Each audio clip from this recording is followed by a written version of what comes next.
నరసింహని దివ్య నామ మంత్రము చేత దురిత జాలములన్నీ త్రోలవచ్చు.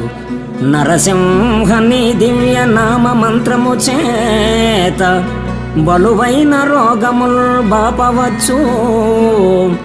నరసింహని దివ్య నామ మంత్రము చేత రిపు సంఘముల సంహరింపవచ్చు. నరసింహ నీ దివ్య నామ మంత్రము చేత దండహస్తుని బంట్ల తరమవచ్చు. బలిరనేని మహామంత్ర బలము చేత దివ్య వైకుంఠ పదవి సాధింపవచ్చు. భూషణ వికాస శ్రీధర్మపుర నివాస దుష్ట సంహార నరసింహ దురితదో.